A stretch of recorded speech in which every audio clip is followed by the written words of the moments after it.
السلام علیکم دوستو، اس ویڈیو کو آخر تک دیکھیں، اس میں بہت ہی سبق آموز کہانی ہے۔ سمندر کنارے ایک درخت تھا جس پہ چڑیا کا گھونسلہ تھا، اور چینل کو آخر میں سبسکرائب ضرور کیجیے۔ سمندر کنارے ایک درخت تھا جس پہ چڑیا کا گھونسلہ تھا۔ ایک دن تیز ہوا چلی اور چڑیا کا بچہ سمندر میں گر گیا۔ چڑیا بچے کو نکالنے لگی تو اس کے اپنے پر گیلے ہو گئے اور وہ لڑکھڑا گئی۔ اس نے سمندر سے کہا، اپنی لہر سے میرا بچہ باہر پھینک دے، مگر سمندر نہ مانا۔ تو چڑیا بولی، دیکھ میں تیرا سارا پانی پی جاؤں گی، تجھے ریگستان بنا دوں گی۔ سمندر اپنے غرور میں گر جا، اے چڑیا، میں چاہوں تو ساری دنیا کو غرق کر دوں، تو میرا کیا بگاڑ سکتی ہے؟ چڑیا نے اتنا سنا تو بولی، چل پھر خشک ہونے کو تیار ہو جا۔ اس کے ساتھ اس نے ایک گھونٹ بھرا اور اڑ کے درخت پہ جا بیٹھی، پھر آئی، گھونٹ بھرا، پھر درخت پہ جا بیٹھی۔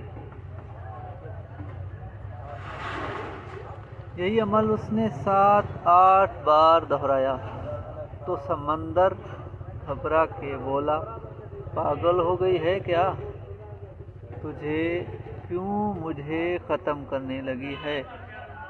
مگر چڑیا اپنی دھن میں یہ عمل دہراتی رہی۔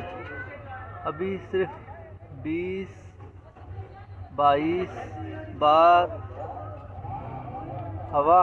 ہوا کہ سمندر نے ایک زور کی لہر ماری اور چڑیا کے بچے کو باہر پھینک دیا۔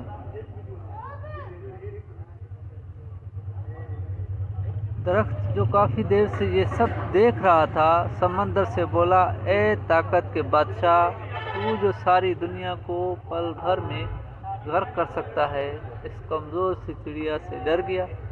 یہ سمجھ نہیں آئی۔ سمندر بولا، نہیں، میں تو ایک ماں سے ڈرا ہوں، ماں کے جذبے سے ڈرا ہوں۔ ایک ماں کے سامنے تو عرش ہل جاتا ہے۔ میری کیا مجال؟ جس طرح وہ مجھے پی رہی تھی، مجھے لگا کہ وہ مجھے ریگستان بنا ہی دے گی۔ ماں اللہ پاک کی سب سے عظیم نعمت ہے، اس کی قدر کریں۔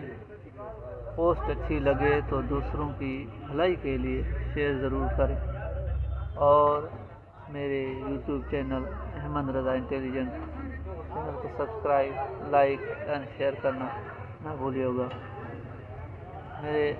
مائی YouTube channel Ahmed Raza intelligent کو سبسکرائب، لائک اینڈ شیئر کرنا نہ بھولیے گا، اور دعاؤں میں خاص یاد رکھیے گا، اور ویڈیو کو دوستوں میں شیئر بھی کیجیے، ہو سکتا ہے کسی کی زندگی بدل جائے، وہ ماں کی قدر کرنے لگے۔ ماں کے واسطے سبسکرائب، لائک اینڈ شیئر۔